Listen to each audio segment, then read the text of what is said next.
Olá, meus amigos, olá, minhas amigas do Legislação Integrada. Aqui quem fala é o professor Bruno Valente. Nossa conversa de hoje é sobre o informativo de número 1101 do STF. Antes de começar, não deixe de se inscrever no nosso canal, seja no Spotify, Deezer, Apple Podcasts, Google Podcasts ou no YouTube, nem de ativar o sininho para ficar sabendo de todas as novidades.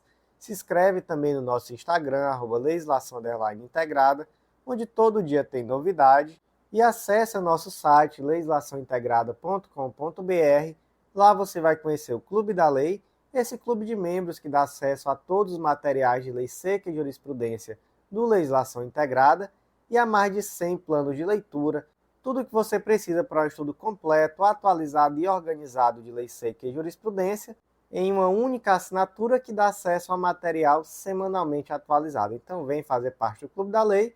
Conhece também o Mapa do Aprovado, esse curso que te ensina a ter autonomia na hora de organizar os teus estudos, isso sem depender nunca mais de coach, de mentor, de ninguém, você com você mesmo aprendendo a traçar as melhores estratégias para chegar no seu objetivo. E por último, conhece também a Editora Integrada, que é uma editora pensada para você que tem aquele livro ali na gaveta, mas ainda não teve a oportunidade de publicar, seja uma monografia, uma dissertação, um trabalho, e essa publicação com certeza vai ser muito importante na tua prova de títulos. Então vem conhecer também a Editora Integrada. Sem mais delongas, meus amigos, vamos para o primeiro julgado do dia. O primeiro julgado de hoje foi inserido na Constituição Federal e é uma tese de repercussão geral, tema 698 do STF. E essa tese está dividida em 3 pontos. 1. A intervenção do Poder Judiciário em políticas públicas voltadas à realização de direitos fundamentais, em caso de ausência ou deficiência grave do serviço, não viola o princípio da separação dos poderes. 2. A decisão judicial, como regra, em lugar de determinar medidas pontuais, deve apontar as finalidades a serem alcançadas e determinar a administração pública que apresente um plano e ou os meios adequados para alcançar o resultado. 3. No caso de serviços de saúde, o déficit de profissionais pode ser suprido por concurso público ou, por exemplo, pelo remanejamento de recursos humanos e pela contratação de organizações sociais ou organizações da sociedade civil de interesse público. Então, de OS ou OCIPs. Vamos lá, gente. Qual é o ponto aqui? O ponto é um debate acerca de independência dos poderes, independência e harmonia dos poderes. Até que ponto o Poder Judiciário pode ser um agente que vai determinar, que vai obrigar a administração pública a tomar determinadas atitudes do âmbito administrativo. Então, por exemplo, não tem hospital. Até que ponto o judiciário pode obrigar a administração a ir lá e construir um hospital? Está faltando remédio. Até que ponto o judiciário pode ter essa atitude mais proativa no sentido de determinar a administração pública que tome determinadas atitudes? Então isso é um debate sobre protagonismo judicial. Até que ponto o judiciário pode ser um protagonista e a partir da onde ele deve se autoconter. E aí o STF, nessa tese, que foi uma tese muito bem feita, uma tese muito inteligente, na verdade, ele traz parâmetros, dizendo, olha, até que ponto o judiciário deve ir, como o judiciário deve agir diante de determinadas circunstâncias. Então, olha só, vamos reler aqui quais foram os parâmetros. E nós vamos perceber que foram realmente parâmetros muito razoáveis. Primeiro parâmetro. É necessário verificar se essa deficiência no serviço público decorre de uma inércia ou de uma morosidade efetiva do poder público, e isso daí deve estar comprovado nos autos. Segundo parâmetro, deve-se questionar se é razoável e faticamente possível que essa obrigação pleiteada seja universalizável. Terceiro parâmetro, e esse é muito interessante, determinar a finalidade a ser atingida e não o modo pelo qual essa finalidade deve ser atingida. Percebem como é diferente? Nesse segundo caso, existe uma proatividade excessiva. Você diz, olha, atinge essa finalidade fazendo desse jeito. No primeiro caso, não, você diz, olha, eu quero essa finalidade. Como você vai fazer? Aí está na sua discricionariedade administrativa. É você que entende de administração, então você, poder executivo, que vai determinar. E aí você até favorece dessa forma um debate institucional, uma resolução consensual. Então, assim, você deixa o leque mais aberto, você que eu digo, né, o judiciário, não toma para si totalmente protagonismo e permite que as coisas fluam de uma forma mais equilibrada. Quarto parâmetro, a decisão tem que se pautar em documento, manifestação de órgão técnico. Então, essas manifestações técnicas devem estar sempre nos autos. E quinto, sempre que possível, é necessário estimular a participação de terceiros, então, amicus curiae, audiências públicas e etc. Então, gente, foram esses 5 parâmetros e a tese fixada ela tem 3 pontos. Eu vou reler essa tese agora para permitir uma melhor fixação. 1. A intervenção do Poder Judiciário em políticas públicas voltadas à realização de direitos fundamentais em caso de ausência ou deficiência grave do serviço não viola o princípio da separação dos poderes. 2. A decisão judicial, como regra, em lugar de determinar medidas pontuais, deve apontar as finalidades a serem alcançadas e determinar a administração pública que apresente um plano e ou os meios adequados para alcançar o resultado. 3. No caso de serviços de saúde, o déficit de profissionais pode ser suprido por concurso público ou, por exemplo, pelo remanejamento de recursos humanos e pela contratação de organizações sociais ou organizações da sociedade civil de interesse público. Próximo julgado de hoje, inserido na Constituição Federal, é uma tese fixada na ADI 3565 e a tese ficou da seguinte forma: é inconstitucional dispositivo da Constituição Estadual que veda a prestação de serviço de arrecadação e movimentação dos recursos financeiros por instituições financeiras privadas constituídas no país sob controle estrangeiro. Qual foi a Constituição que trouxe essa previsão? Foi o artigo 171 e os parágrafos respectivos da Constituição do Estado do Mato Grosso, que determina o quê? Determina que a arrecadação dos tributos e receitas da administração ela tem que ser efetuada em instituição financeira, pública ou privada, em que brasileiros detenham mais de 50% do capital com direito a voto. E os parágrafos trouxeram ainda outras situações em que necessariamente os valores tinham que ser depositados em instituições que também atendessem a esse critério, pública ou privada, em que brasileiro detenha mais de 50% do capital com direito a voto. E aí, isso é constitucional? Não, não é. Isso fere o princípio da isonomia e o princípio da livre iniciativa. E aí, gente, não é que sempre seja vedado aplicar esse tal desse conceito de empresa brasileira de capital nacional, que seria basicamente aqui, nesse caso concreto, uma empresa em que os brasileiros teriam mais de 50% do capital com direito a voto.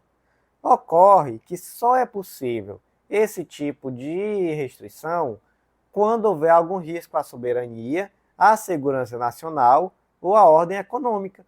E nesse caso aqui, gente, não tem nada disso, são meras operações bancárias. Então não existe aqui nenhuma justificativa para esse tipo de limitação. Então como é que ficou a tese? É inconstitucional o dispositivo da Constituição Estadual que veda a prestação de serviços de arrecadação e movimentação de recursos financeiros por instituições financeiras privadas constituídas no país sob controle estrangeiro.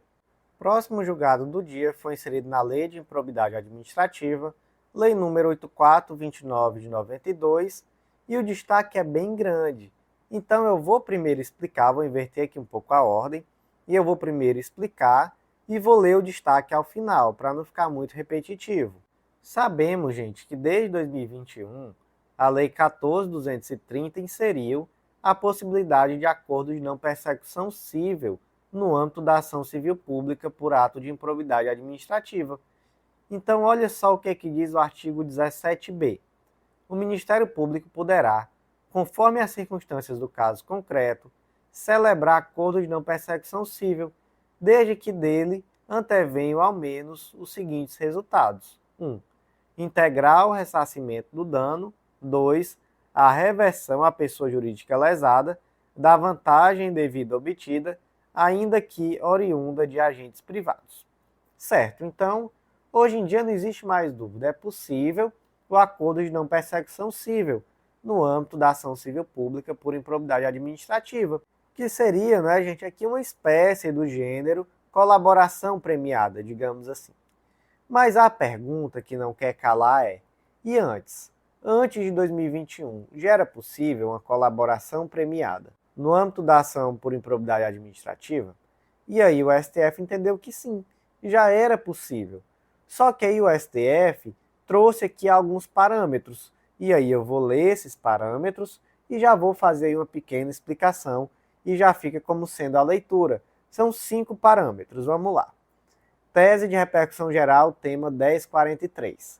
É constitucional a utilização da colaboração premiada nos termos da Lei 12.850 de 2013, que é a Lei de Combate ao Crime Organizado, no âmbito civil, em ação civil pública por ato de improbidade administrativa, movida pelo Ministério Público, observando-se as seguintes diretrizes. Então vamos ver quais são essas diretrizes. 1.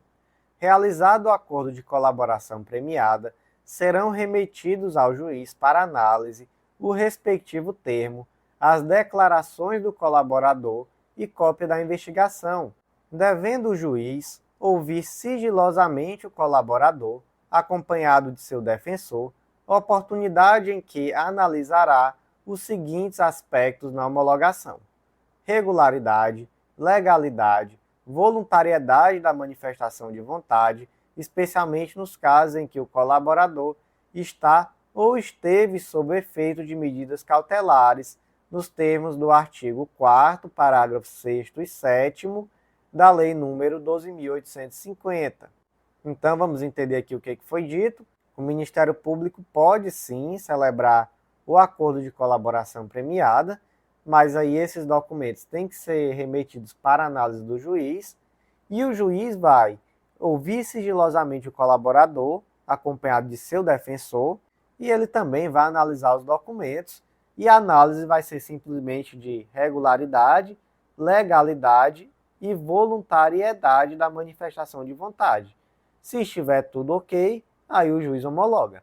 Segunda diretriz: as declarações do agente colaborador, desacompanhadas de outros elementos de prova, são insuficientes para o início da ação civil por ato de improbidade. Então aqui, né, gente, uma observação muito importante: não é possível dar início a uma ação de improbidade simplesmente pela palavra do colaborador.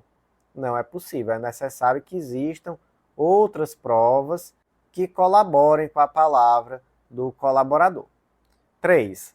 A obrigação de ressarcimento do dano causado ao erário pelo agente colaborador deve ser integral, não podendo ser objeto de transação ou acordo, sendo válida a negociação em torno do modo ou das condições para a indenização.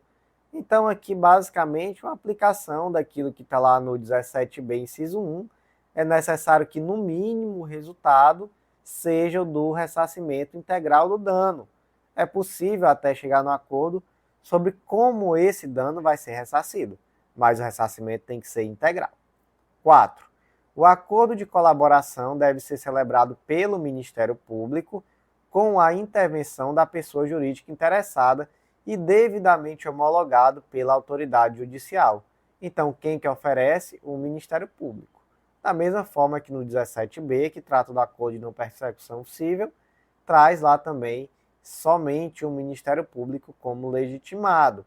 E uma precaução adicional, que é a participação da pessoa jurídica interessada e a necessidade de homologação pela autoridade judicial. E 5. Os acordos já firmados somente pelo Ministério Público ficam preservados até a data deste julgamento, desde que haja previsão do total ressarcimento do dano, tenham sido devidamente homologados em juízo e regularmente cumpridos pelo beneficiado. Então aqui é uma modulação de efeitos. teve algum acordo antes que não cumpriu todos esses requisitos, mas que pelo menos foi oferecido pelo MP, mesmo que sem intervenção da pessoa jurídica interessada, houve a previsão de ressarcimento total do dano causado e houve homologação pelo juiz e o beneficiado cumpriu tudo aquilo que foi previsto, então vamos preservar por uma questão de segurança jurídica. Então aqui foi uma modulação de efeitos.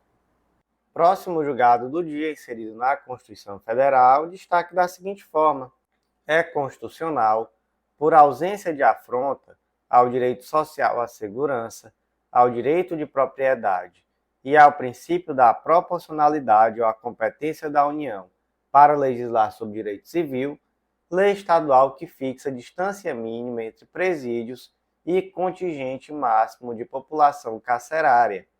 A lei impugnada aqui, gente, foi a Lei 6191 de 2000 do Estado do Espírito Santo, e essa lei previu que é vedada a edificação de presídios dentro de um raio de 20 quilômetros dos presídios já existentes e a ampliação dos edifícios prisionais que tenham capacidade para 500 detentos em suas dependências. Ou seja, o que ele disse? Já tem um presídio aqui. Você não pode construir outro presídio no raio de 20 quilômetros. E disse, olha, esse presídio aqui já tem capacidade para 500 presos. Você não pode ampliar. Então, o máximo aqui vai ser 500 presos mesmo. E aí, essa lei é constitucional? Gente, essa lei é constitucional. A matéria aqui é direito penitenciário, que é uma matéria de competência concorrente da União, Estados e DF, está lá no 24, inciso 1, compete à União, Estados e DF legislar concorrentemente sobre direito tributário, financeiro, penitenciário, econômico e urbanístico. Então, formalmente, temos uma lei constitucional e, materialmente, também temos uma lei constitucional, já que ela é proporcional, ela traz sim uma restrição ao direito de propriedade, mas dentro de balizas proporcionais mesmo, já que traz uma questão da função social da propriedade, do interesse coletivo, e essa restrição ela visa exatamente criar situações de risco. Então você evita presídios muito grandes que podem trazer a uma situação de descontrole, garante também um maior bem-estar aos detentos, uma maior segurança à população local. Então tudo certinho, essa lei é constitucional e o destaque aqui ficou da seguinte forma: é constitucional por ausência de afronta ao direito social à segurança, ao direito à propriedade, ao princípio da proporcionalidade ou à competência da União para legislar sobre direito civil, lei estadual que fixa a distância mínima entre presídios e contingente máximo da população carcerária.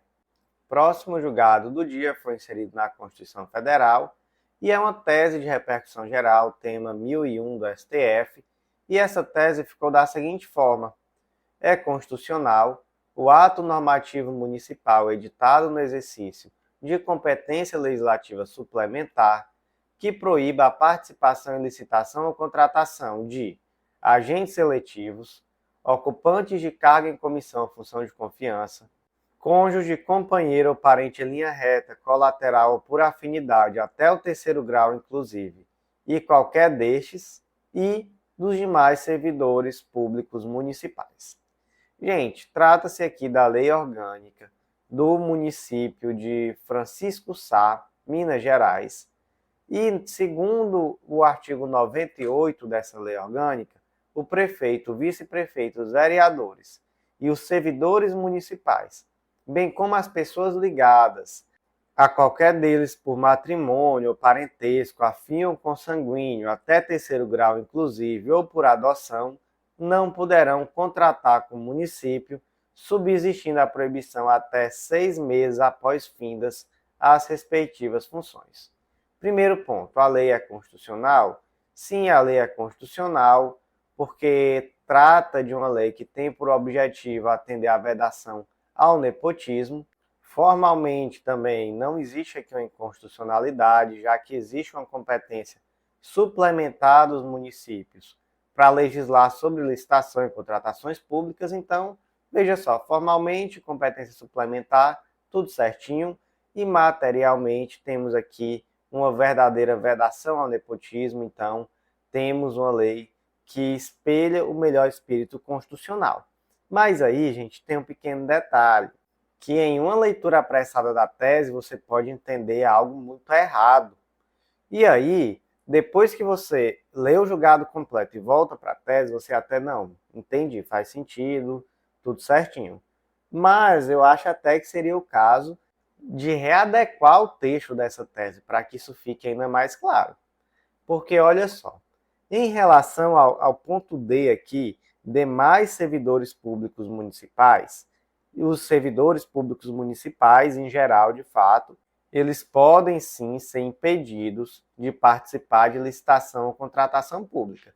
Mas as pessoas ligadas aos servidores públicos municipais em geral, caso esse servidor não exerça função de confiança, de chefia, de assessoramento, seja aquele servidor público em geral, essas pessoas elas não podem ser impedidas. Então, cônjuge, companheiro, parente em linha reta, colateral, por afinidade até o terceiro grau, inclusive, ou mesmo por adoção, qualquer destes, não pode ser impedido, sob pena de ferir o princípio da proporcionalidade. Então, imagina, por exemplo, que é o irmão daquele servidor público que trabalha ali na copa da prefeitura, trabalha ali na limpeza. Essa pessoa ela não vai poder participar de uma licitação da prefeitura porque o irmão dela é servidor público que trabalha ali na copa, que não tem função de chefia, que não tem ali influência, é ali um servidor que está ali fazendo o trabalho dele. Isso seria proporcional? Não, isso não seria proporcional, né, gente? Então, eu vou reler a tese e nesse momento da releitura eu vou destacar esse ponto, tá? Vamos lá. Tese de repercussão geral, tema 1001 do STF. É constitucional o ato normativo municipal editado no exercício da competência legislativa suplementar que proíba a participação em licitação ou a contratação a. de agentes eletivos, b. de ocupantes de cargo em comissão ou função de confiança, c. de cônjuge, companheiro ou parente em linha reta, colateral por afinidade até o terceiro grau, inclusive, de qualquer destes qual? A e B, agente eletivo ou ocupante de cargo em comissão ou função de confiança. Em relação a esses, nem sequer seus parentes, companheiros, cônjuge, etc., nem esses podem participar de licitação ou contratação.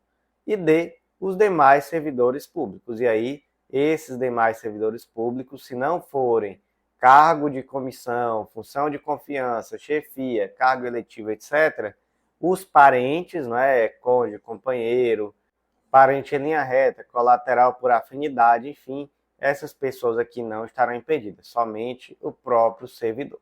Próximo julgado do dia, inserido na Constituição Federal, destaque da seguinte forma: é constitucional na medida em que preserva a autonomia dos municípios e se limita a estabelecer critérios padronizados para a instituição, organização e exercício das guardas municipais, a Lei Federal 1322 de 2014, na qual dispõe sobre o Estatuto Geral das Guardas Municipais. Gente, onde esse julgado foi inserido? Lá no artigo 144, parágrafo 8º, que diz que os municípios poderão instituir guardas municipais destinados à proteção de seus bens, serviços e instalações, conforme dispuser a lei. Certo, os municípios podem instituir a guarda municipal, certo. Mas isso significa que a União não pode legislar no sentido de editar uma norma geral acerca do tema, com diretrizes e etc. Não, isso não significa. Então, claro que a União pode sim trazer critérios padronizados para a instituição, a organização das guardas municipais, enfim, na medida em que essa lei, que vai simplesmente trazer diretrizes, normas gerais, ela vai preservar a autonomia dos municípios para trazer aquelas peculiaridades que são inerentes a cada um deles. Ok. Mas aqui o ponto que pegou mesmo, foi porque a Lei 13.022 de 2014 trouxe a possibilidade dos agentes municipais, né, aqui no caso das guardas municipais, melhor dizendo, exercerem atividade de fiscalização de trânsito, inclusive aplicação de multa.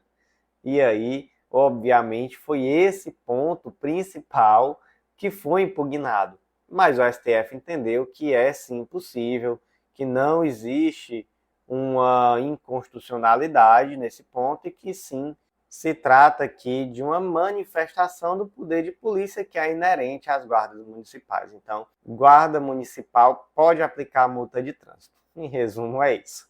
Como é que ficou aqui o destaque? É constitucional na medida que preserva a autonomia dos municípios e se limita a estabelecer critérios padronizados para a instituição, organização e exercício das guardas municipais, a Lei Federal 13.022 de 2014, a qual dispõe sobre o Estatuto Geral das Guardas Municipais. Próximo julgado de hoje, inserido na Constituição Federal, e é uma tese fixada na ADI 7356 de Pernambuco. A tese ficou da seguinte forma: não viola o artigo 7º, inciso 16 da Constituição Federal, o estabelecimento de programa de jornada extra de segurança com prestação de serviço em período pré-determinado e com contraprestação pecuniária em valor previamente estipulado, desde que a adesão seja voluntária. Qual foi a confusão aqui? A confusão foi o decreto 30.866 de 2007, lá do estado de Pernambuco, e também o decreto 30.438 de 2012. Em resumo, esse decreto trouxe a possibilidade dos policiais que assim o quiserem aderirem a um período extra de trabalho. E aí, por esse período extra de trabalho, eles receberiam a contraprestação. Só que aí, o que se argumentou para dizer que isso era inconstitucional? Se argumentou que lá no artigo 7º, inciso 16 da Constituição, está determinado que a remuneração do serviço extraordinário deverá ser superior, no mínimo, em 50% à remuneração do serviço normal. Então, o que eles disseram? Disseram, olha, é um serviço extra, além daquele que é necessário, além daquele que faz parte da carga horária do agente público. Então, para que ele exerça esse serviço extra, ele deve ganhar no mínimo 50% a mais a cada hora trabalhada. E aí, o STF entendeu dessa forma? STF não entendeu dessa forma. Entendeu que desde que a adesão seja voluntária, não há nenhum problema, já que esse tipo de previsão ela acaba fortalecendo a ação de defesa e segurança pública e também acaba por contribuir com a contenção de gastos com o pessoal e o compromisso com a responsabilidade fiscal. Um argumento bem interessante, né, gente? Mas, enfim, o argumento foi esse. Em resumo, não precisa conceder hora extra ao servidor, pagando aí um adicional de 50%, já que isso fortalece a ação de segurança, de defesa, e contribui para a contenção de gasto e compromisso com responsabilidade fiscal. De fato, contribui. Se botar todo mundo para trabalhar de graça, aí é que contribui mais ainda mesmo com a responsabilidade fiscal e a contenção de gastos. Isso aí não se discute, mas, enfim, esse foi o argumento central pelo qual se entendeu que se trata aqui de uma previsão constitucional. Mas o grande foco aqui é realmente a questão da não obrigatoriedade. Então, como é que ficou aqui a tese? Não viola o artigo 7º, inciso 16 da Constituição Federal, o estabelecimento de programa de jornada extra de segurança com prestação de serviço em período pré-determinado e com contraprestação pecuniária em valor previamente estipulado, desde que a adesão seja voluntária. Próximo julgado do dia diz respeito à Emenda Constitucional 45 e o destaque ficou da seguinte forma: a omissão inconstitucional do Poder Legislativo quanto à lei que cria o Fundo de Garantia das Execuções Trabalhistas, o FUNGET, conforme previsto no artigo 3º da Emenda 45 de 2004, o qual é integrado, entre outras receitas, por multas decorrentes de condenações trabalhistas e administrativas oriundas da fiscalização do trabalho. Então vamos lá, artigo 3º da Emenda Constitucional 45. A lei criará o Fundo de Garantia das Execuções Trabalhistas, integrado pelas multas decorrentes de condenações trabalhistas e administrativas oriundas da fiscalização do trabalho, além de outras receitas. Nunca eu tinha ouvido falar nesse fundo, professor. Pois é. E qual o objetivo dele? É assegurar o pagamento de créditos reconhecidos pela Justiça do Trabalho em caso de não quitação da dívida pelo devedor na fase de execução. Olha só que fundo inteligente. Ele vai ser integrado por receitas decorrentes de condenações trabalhistas e de fiscalização do trabalho. E aí, naquele momento que o trabalhador tiver seu crédito prejudicado, porque a empresa já em fase de execução não está pagando, o fundo entra, cobre essa execução e vai, obviamente, cobrar esse valor da empresa. E aí o trabalhador ele fica sendo segurado, inclusive, por um fundo especialmente destinado a isso. Muito inteligente, né? Acontece que, até o presente momento, esse fundo não existe. E esse fundo tem previsão até mesmo em convenção internacional, que é a Convenção 173 da OIT, que trata exatamente lá no artigo 9º ao 13 sobre esse tal desse fundo a ser criado com a finalidade de garantir os créditos trabalhistas. E aí, gente, a emenda constitucional 45, ela é de 2004, né? Quanto tempo já tem? Quase 20 anos e nada do Congresso Nacional editar essa lei para instituir o FUNGET. E aí o STF disse, não, aí já é demais, existe aqui uma omissão inconstitucional, porque já passou do prazo razoável e agora vocês têm 24 meses contados da publicação desse acórdão para editar uma lei suprindo essa omissão. Então, 24 meses para editar uma lei que institua o tal do FUNGET. Como é que ficou, então, o destaque? A omissão inconstitucional do Poder Legislativo quanto à edição de lei que cria o Fundo de Garantia das Execuções Trabalhistas, FUNGET, conforme previsto no artigo 3º da Emenda Constitucional 45, o qual é integrado, entre outras receitas, pelas multas decorrentes de condenações trabalhistas e administrativas oriundas da fiscalização do trabalho. Próximo julgado do dia foi inserido na CLT, destaque da seguinte forma: são nulas por violarem os princípios da separação dos poderes e da legalidade as decisões judiciais que condicionam a rescisão dos contratos de trabalho de empregados públicos não estáveis à prévia conclusão de negociação coletiva, de modo a impedir que o Estado federado realize atos tendentes a descontinuar a atividade das fundações, sociedades de economia mista e autarquias estatais. Gente, o artigo 477-A da CLT, em redação dada pela Reforma Trabalhista, que foi a Lei 13.467 de 2017, trouxe que as dispensas imotivadas, individuais, plurimas ou coletivas, equiparam-se para todos os fins, não havendo necessidade de autorização prévia de entidade sindical ou de celebração de convenção coletiva ou acordo coletivo de trabalho para a sua efetivação. Das alterações contidas na reforma trabalhista, essa é uma que eu destaco como alteração perversa ao trabalhador. Eu atuei durante um tempo com a advocacia sindicalista e eu tive a oportunidade de me deparar com algumas ações muito grandes que tratavam exatamente de dispensas imotivadas coletivas. E aí, até a reforma trabalhista, era necessária uma negociação com o sindicato para esse tipo de dispensa. Com a reforma trabalhista, isso acabou. Então, a dispensa coletiva e a plurima, ela passou a ser equiparada à individual.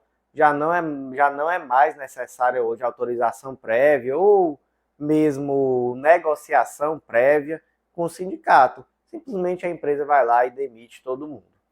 Por que isso é grave, professor? Gente, vocês não fazem ideia do quanto isso foi utilizado para efeitos de fraude. Eu mesmo cuidei de algumas ações em que havia um modus operandi muito claro. Se realizava uma demissão em massa, e depois se entrava em recuperação judicial e se tentava reduzir aí ao máximo o valor desses créditos, se tentava ao máximo estabelecer formas de pagamento muito mais suaves. Então, muitas empresas pensaram, não estou bem financeiramente, vou aqui me aproveitar dessa possibilidade e aí vou reduzir aqui, vou cortar aqui as minhas lojas que não estão dando lucro, vou fazer uma demissão coletiva e depois, lá na recuperação judicial, já vou também traçar as minhas estratégias para conseguir aprovar aqueles trechos do plano de recuperação judicial que são mais sensíveis. Olha só que interessante. Mas o fato, gente, é que não só o STF entendeu que essa disposição é constitucional, como também definiu que são nulas as decisões judiciais que, de alguma forma, condicionam as demissões à existência de uma negociação coletiva. Então, como é que ficou aqui o destaque? São nulas por violarem os princípios da separação dos poderes e da legalidade, as decisões judiciais que condicionam a restituição de contratos de trabalho de empregados públicos não estáveis à prévia conclusão de negociação coletiva, de modo a impedir que o Estado federado realize atos tendentes a descontinuar a atividade das fundações, sociedades de economia mista e autarquias estaduais. Próximo julgado do dia foi inserido na CLT, destaque da seguinte forma: 1. À luz do princípio federativo, o piso salarial nacional da enfermagem deve ser pago pelos estados, pelo DF e pelos municípios, na medida do repasse dos recursos federais. 2. No caso de carga horária reduzida, o piso salarial deve ser proporcional às horas trabalhadas. 3. Em relação aos profissionais seletistas em geral, a negociação coletiva entre as partes é exigência procedimental imprescindível à implementação do piso salarial nacional. Nesse caso, prevalecerá o negociado sobre o legislado. Vamos entender essa celeuma. Lá em agosto de 2022, foi editada a Lei 14.434 de 2022. Essa lei trouxe o tal do piso salarial da enfermagem, e esse piso salarial nacional seria de R$ 4.750, 70% desse valor para técnicos de enfermagem e 50% desse valor para auxiliares e parteiras. Só que em setembro, a aplicação dessa lei foi suspensa pelo ministro Luiz Roberto Barroso em uma ADI que foi proposta pela Confederação Nacional de Saúde, que apontava que a lei não trazia uma fonte pagadora para o cumprimento do piso e que isso poderia, inclusive, levar a demissões e à extinção de leitos. Olha só o tamanho do problema. Vem uma lei, estabelece um piso para uma determinada categoria, mas não traz de onde vem o dinheiro. Simplesmente diz, agora o piso nacional é R$ 4.750. E aí restou ao STF, em um primeiro momento, suspender a eficácia dessa lei. Por quê? Porque seria necessário determinar de onde viria esse dinheiro. E aí é bom que se saiba que até existe uma PEC, a PEC 42, que ela exatamente tem por objetivo determinar, melhor dizendo, de onde viria essa suplementação orçamentária. Mas até então, nada de muito concreto, e até então essa liminar permaneceu mantida e permaneceu suspensa a eficácia dessa lei. O tema foi a plenário virtual no dia 30 de 6 de 2023, e aqui tem uma situação que chama muita atenção, porque pela primeira vez na história do STF houve um voto conjunto.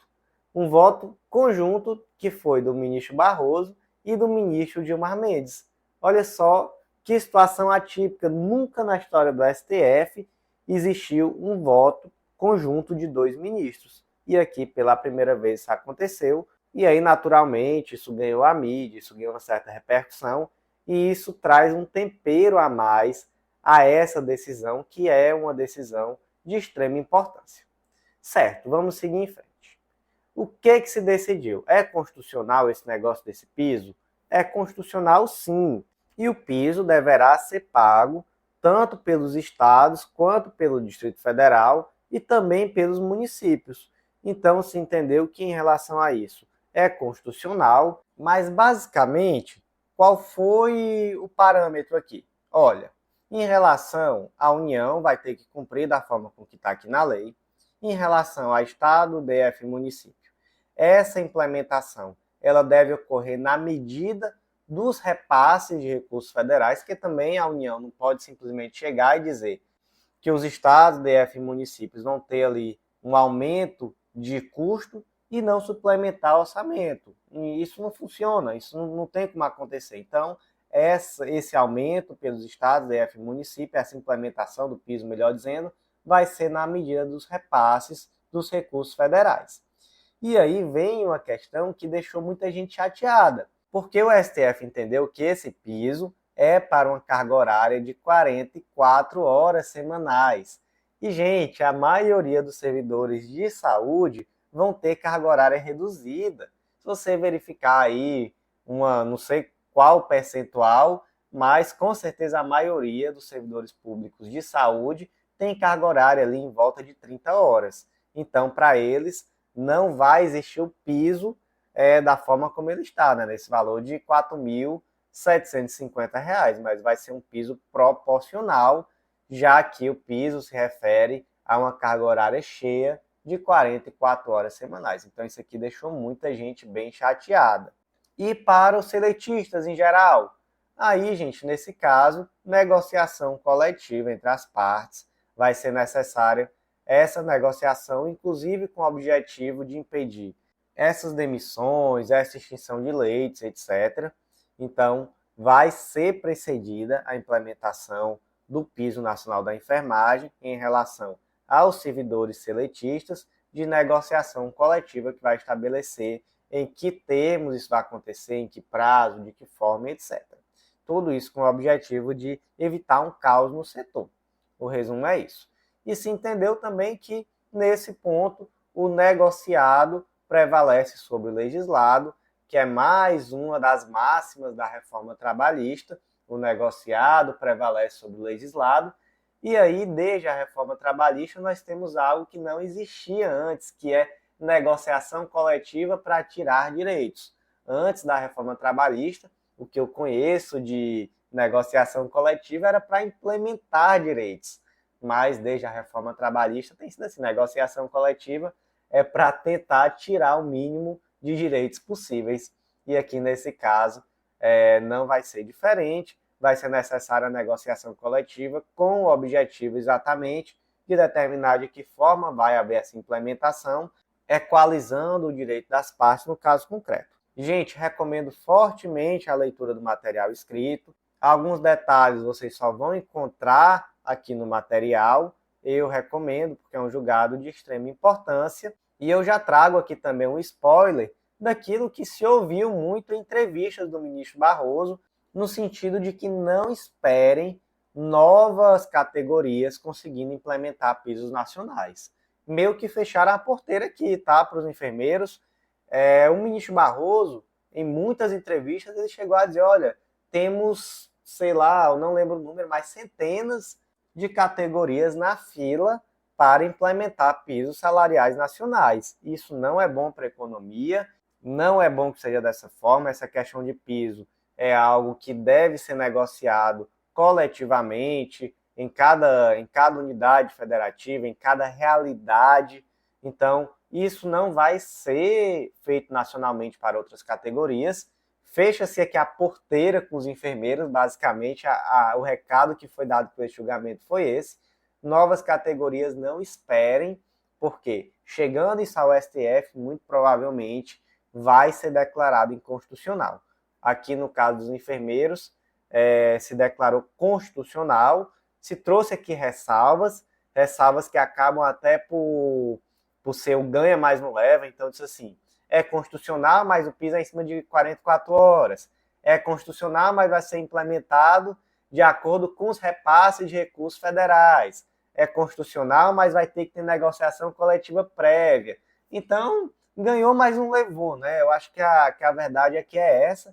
E os outros nem ganhavam. Então, os enfermeiros ainda ficaram melhor na fita do que as próximas categorias, que dificilmente vão conseguir implementar pisos salariais nacionais. Eu acho que o recado foi dado de uma forma muito clara. E aí, como é que ficou aqui o destaque?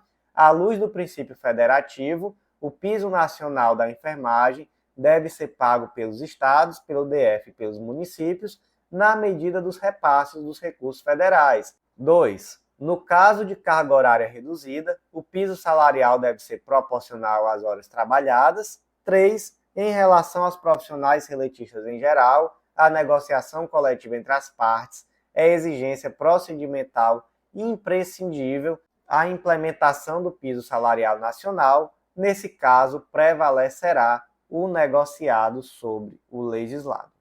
Próximo julgado do dia, inserido na Lei de Responsabilidade Fiscal, Lei Complementar 101, destaque da seguinte forma: são constitucionais, à luz do regime constitucional de repartição de competências e do equilíbrio federativo, dispositivos da Lei Complementar 101, que é a Lei de Responsabilidade Fiscal, que inclui, no cálculo dos gastos com pessoal pela administração pública, as despesas com inativos e pensionistas, bem como o imposto de renda retido na fonte.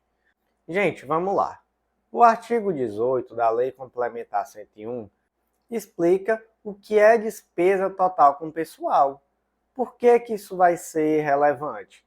Porque, ao se determinar o que é a despesa total com pessoal, você consegue verificar quais valores pagos, quais valores dispendidos pelo Estado vão estar naquela limitação da Lei de Responsabilidade Fiscal. Então, gente, temos aqui, por exemplo, qualquer espécie remuneratória, como vantagens fixas e variáveis, subsídios, provento de aposentadoria, de reforma, pensão, adicional, gratificação, hora extra, vantagem pessoal de qualquer natureza, encargos sociais, contribuições recolhidas pelo ente à previdência, à entidade de previdência, melhor dizendo. Então, tudo isso inclui o conceito de despesa total com pessoal. E aí nós sabemos que essa despesa total com pessoal ela tem limites que estão lá no artigo 19 da Lei Complementar 101, que é, por exemplo, a União só pode gastar 50% daquilo que arrecada com despesa total com pessoal, Estado e município 60%. E aí, veja só como é a dinâmica. O artigo 18 diz o que inclui, o artigo 19 caput diz qual é o limite de despesa com pessoal, e o 19 parágrafo 1º e diz aquilo que não está computado como despesa. Então, por exemplo, incentivo à demissão voluntária, né, indenização por demissão, enfim, são vários incisos, né? Você tem que ler esses incisos para poder você saber exatamente aquilo que não está incluído. Mas aqui, na ADC 69, se tentou declarar a constitucionalidade, então o objetivo aqui, como é uma ação direta de constitucionalidade de um ADC, o objetivo era reafirmar a constitucionalidade dessa previsão de que a despesa com inativo e pensionista, bem como o imposto de renda retido da fonte, integram o conceito de despesa total com pessoal. E aí o que o STF entendeu? Que sim, integra mesmo. De fato, aquilo que está excluído está expresso lá no artigo 19, parágrafo 1º, o artigo 18 traz expressamente que despesa com inativo e pensionista integra o conceito de despesa total com pessoal, então tudo certo, não temos aqui nenhuma inconstitucionalidade, e aí é mais um julgado que eu recomendo a leitura integral, porque traz ali alguns pequenos detalhes, é bom que você leia esses dispositivos, artigo 18 e 19, é importante a leitura do dispositivo legal em si. Então, mais uma recomendação aqui de leitura. E como é que ficou o destaque? São constitucionais, à luz do regime constitucional de repartição de competências e do equilíbrio federativo, dispositivos da Lei Complementar 101, Lei de Responsabilidade Fiscal, que inclui, no cálculo dos gastos com o pessoal pela administração pública, as despesas com inativos e pensionistas, bem como o imposto de renda retido na fonte. Próximo julgado do dia, inserido na Constituição Federal, e é uma tese de repercussão geral, tema 416 do STF, a tese ficou da seguinte forma: 1. A complementação ao Fundef, realizada a partir do valor mínimo anual por aluno, fixado em desacordo com a média nacional, impõe à União o dever de suplementação de recursos. 2. Sendo tal obrigação imposta por título executivo judicial, aplica-se a sistemática dos precatórios nos termos do artigo 100 da Constituição Federal. Vamos lá, gente. Primeiro ponto, que é esse tal desse Fundef. O Fundef é o Fundo de Manutenção e Desenvolvimento do Ensino Fundamental e de Valorização do Magistério. É um fundo vinculado à Educação Básica do Brasil e que foi criado pela Emenda Constitucional 14 de 96. Ele foi substituído pelo Fundeb, que é o Fundo de Manutenção e Desenvolvimento da Educação Básica e Valorização dos Profissionais da Educação, através da Emenda 53 de 2006. Qual o objetivo do Fundef? O objetivo principal era garantir recursos financeiros para o ensino fundamental, com o intuito de promover a melhoria na qualidade da educação nessa etapa, na etapa do ensino fundamental. Os recursos do Fundef, eles eram destinados a estados e municípios e a contribuição levava em consideração o número de alunos matriculados na educação fundamental. Os recursos eles tinham que ser utilizados para financiar a remuneração e a valorização dos profissionais de educação, como professores e os demais funcionários da escola, e também para a manutenção e desenvolvimento das escolas de ensino fundamental. E aí, em 2006, esse Fundef, como eu já disse, ele foi substituído pelo Fundeb. O objetivo dessa substituição foi ampliar a abrangência dos recursos, que não só para o ensino fundamental agora, mas também para o ensino médio, então agora para toda a educação básica, ensino fundamental e médio. E o Fundeb, ele possui regras de distribuição de recursos que são mais abrangentes. E aí vamos voltar aqui para o foco do julgado. Como nós já vimos, o Fundef, o Fundeb também, traz um valor mínimo a ser empregado na educação básica por aluno. E aí, quando o município ou o estado não tem a capacidade orçamentária de empregar esse valor mínimo por aluno, o que se faz? Se pega a verba do Fundeb e se suplementa esse valor para que se atinja o mínimo investido por cada aluno. Certo. Qual foi a discussão aqui? Chegou-se a uma conclusão, em um determinado caso concreto, que de fato deveria ter ocorrido uma complementação ao Fundeb de um determinado valor que não foi repassado ao município. Esse valor vai ter que ser repassado agora, não vai judicialmente? Vai. Ok. Vai ser através de precatório? E aí o STF entendeu que sim, se submete sim ao regime de precatórios. Então, como é que ficou aqui a tese de repercussão geral, tema 416 do STF? A complementação ao Fundef, realizada a partir do valor mínimo anual por aluno, fixado em desacordo com a média nacional, impõe à União o dever de suplementação de recursos. 2. Sendo tal obrigação imposta por título executivo judicial, aplica-se a sistemática dos precatórios nos termos do artigo 100 da Constituição Federal. Próximo julgado do dia, inserido na Lei Complementar 159 de 2017, que é a lei que trata sobre o regime de recuperação fiscal dos estados e do Distrito Federal, e esse destaque ficou da seguinte forma: as vedações à reposição de vacâncias de cargos públicos durante a vigência de recuperação fiscal afrontam a autonomia dos estados e municípios, o princípio da proporcionalidade, bem como o princípio da continuidade do serviço público. Contudo, a realização de concursos públicos e o provimento de cargos pelos entes aderentes devem respeitar os requisitos legais usuais: a autorização da autoridade estadual ou municipal competente, b. a avaliação das prioridades pelo ente político e c. existência de viabilidade orçamentária na admissão. Segundo ponto do julgado, a submissão dos investimentos executados por fundos públicos especiais ao teto de gastos ofende os princípios da eficiência e da proporcionalidade, na medida em que não atinge o objetivo pretendido de contribuir e de fomentar a responsabilidade fiscal dos entes subnacionais. Então, gente, veja só. Essa lei, a Lei Complementar 159 de 2017, que trata sobre o regime de recuperação fiscal dos estados do DF, vem em um contexto de crise econômica dos estados e vem em um contexto em que viu-se uma necessidade muito clara de reestruturar as finanças estatais. E como é que se fez isso? Através dessa possibilidade de adesão ao regime de recuperação fiscal. E aí esse regime naturalmente traz diversas limitações. E, gente, vamos pensar aqui. Onde é que está o maior gasto do Estado? É com o pessoal, né? Uma empresa é do mesmo jeito. Normalmente, uma empresa, o maior gasto que se tem é com o pessoal. No Estado é a mesma coisa. E aí, o que esse regime faz? Dentre outras coisas, ele traz limitações para a contratação. Ele objetiva evitar o aumento de despesa. E aí traz aí uma série de limitações.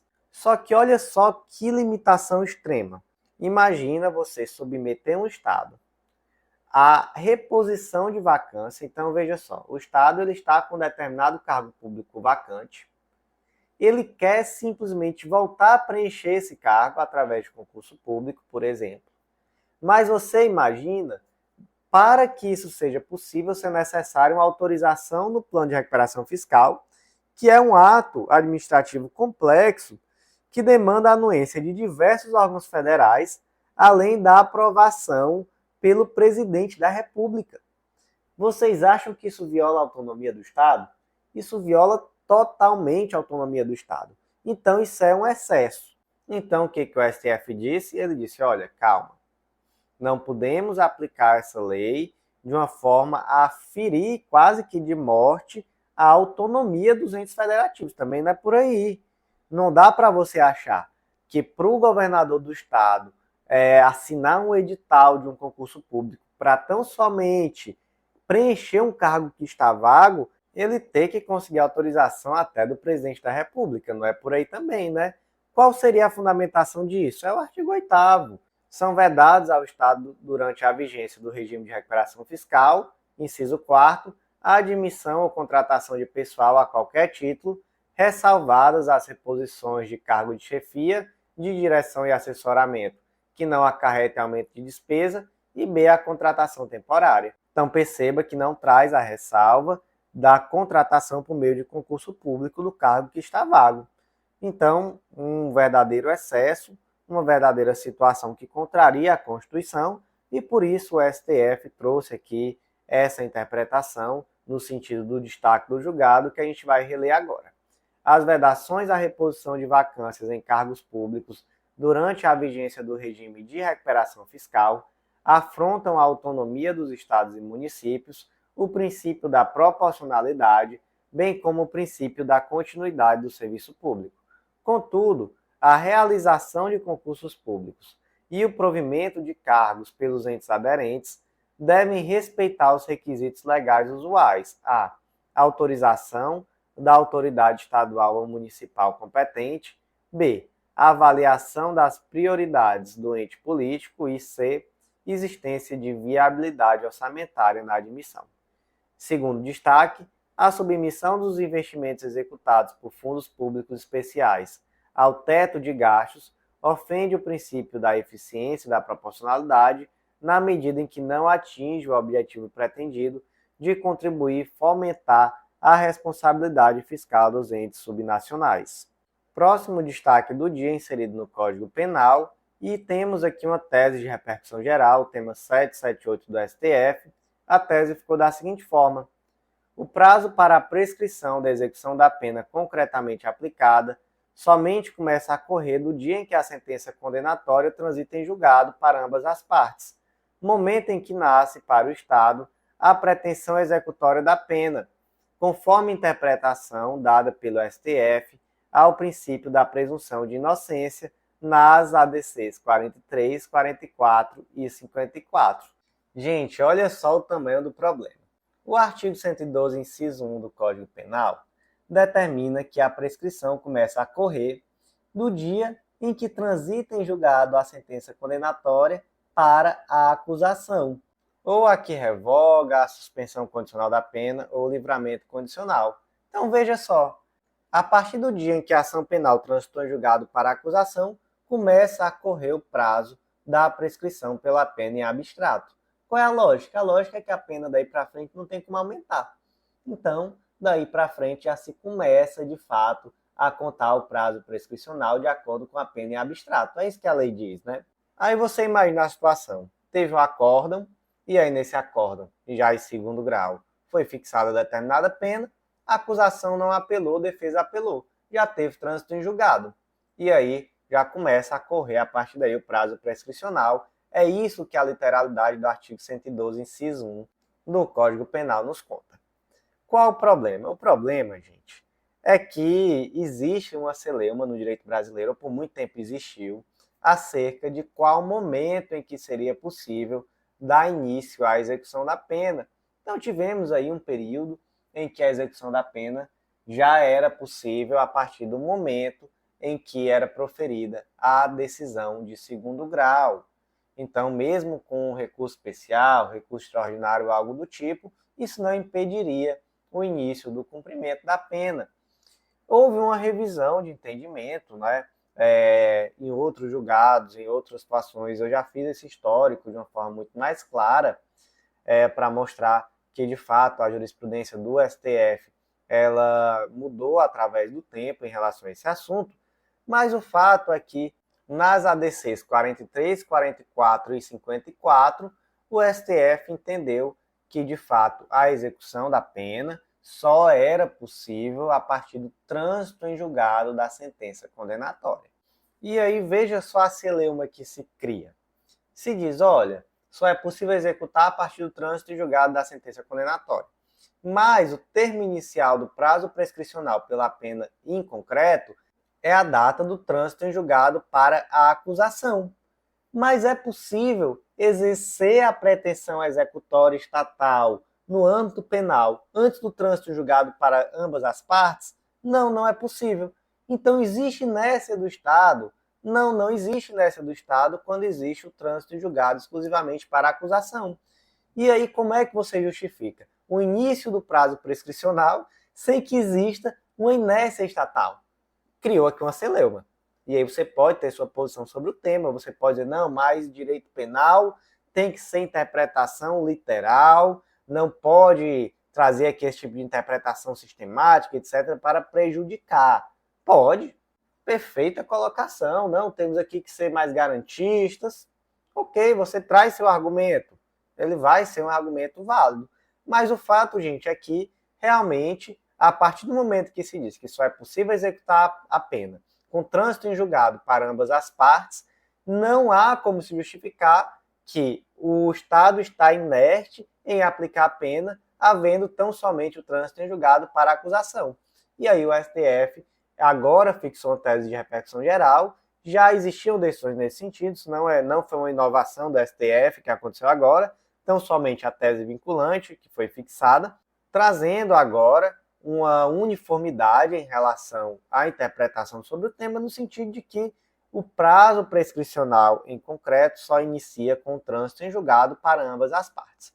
Como é que ficou então a tese? O prazo para a prescrição da execução da pena concretamente aplicada somente começa a partir do dia em que a sentença condenatória transita em julgado para ambas as partes, momento em que nasce para o Estado a pretensão executória da pena, conforme a interpretação dada pelo STF ao princípio da presunção de inocência nas ADCs 43, 44 e 54.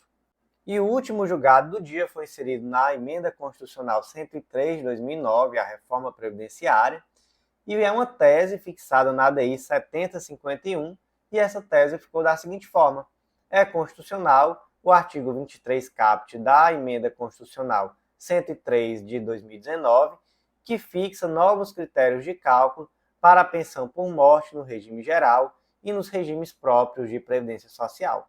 Artigo 23.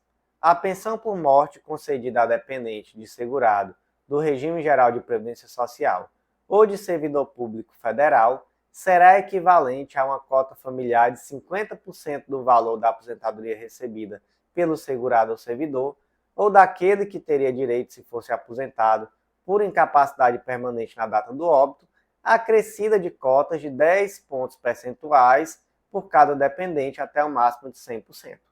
Então, olha só que previsão que veio para restringir direitos previdenciários, né? Até então você tinha aquela regra muito simples, que o indivíduo faleceu, a pensão por morte ela equivalia ali, via de regra, ao valor da aposentadoria. Mas agora não. Agora, de acordo com o artigo 23 da Emenda Constitucional 103 de 2019, você pega apenas 50% do valor da aposentadoria, e se houver filhos ou outros dependentes, você vai acrescentando 10% para cada filho ou dependente. Então, nesse caso, para manter integral a pensão por morte no mesmo valor que seria a aposentadoria, teria que ter esposa ou esposo, né? E mais 5 filhos que fossem crianças, adolescentes, pessoas com deficiência, enfim, 5 dependentes. Então, realmente, uma regra aqui muitíssimo prejudicial. E aí, isso é constitucional?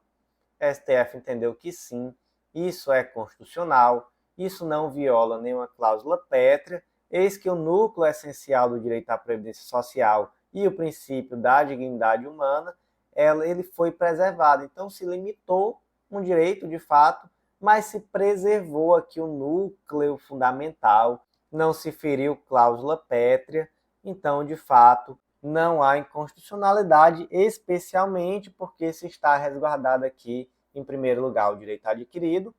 Então, aquela pessoa que já recebia essa pensão por morte sob a égide do regime anterior não foi afetada. E, em segundo lugar, porque se resguarda aqui que quando for a única fonte de renda do dependente, esse benefício não poderá ser inferior a um salário mínimo. Então, dessa forma, julgou-se aqui improcedente a ação, a ADI 7051, e entendeu-se pela constitucionalidade do dispositivo. A tese fixada, então, ficou assim. É constitucional o artigo 23 caput da Emenda Constitucional 103 de 2009, que fixa novos critérios de cálculo para a pensão por morte no regime geral e nos regimes próprios de previdência social. Então, meus amigos, por hoje foi isso. Eu agradeço a vocês que ouviram até o final. Faço aquele convite de sempre, acesse legislaçãointegrada.com.br, vem conhecer o Clube da Lei, nosso clube de membros que dá acesso a todos os materiais de lei seca e jurisprudência do Legislação Integrada e a mais de 100 planos de leitura, a mais de 50 leis integradas em formato de questões, centenas de leis integradas, enfim, tudo aquilo que você precisa para um estudo completo, atualizado e organizado de lei seca e jurisprudência, com novos planos focados em editais regularmente inseridos. Conhece também o Mapa do Aprovado, esse curso que vai te ensinar a montar a tua estratégia de estudos de uma forma totalmente autônoma, e é nele que você vai aprender a organizar esses estudos em todas as etapas e em todos os ciclos, seja lei seca, jurisprudência, doutrina, resolução de questões, enfim. Você vai aprender a ter estratégia no momento de definir seu objetivo e chegar até ele. E por último, vem conhecer também a Editora Integrada, essa editora que nasce como uma parceira do concurseiro e que vai te ajudar também a publicar aquele livro que está ali na gaveta, aquela monografia, aquela tese, que com certeza vai ser muito importante, inclusive nas provas de título de concurso público, que é algo que você já deve começar a se preocupar, porque eu tenho certeza que você já está muito perto da aprovação. Isso se você já não foi um servidor público que está ouvindo esse podcast para se atualizar e melhorar na sua atuação durante o dia a dia. Então, meus amigos, por hoje foi isso. Eu agradeço a você que ouviu até o final e até a próxima.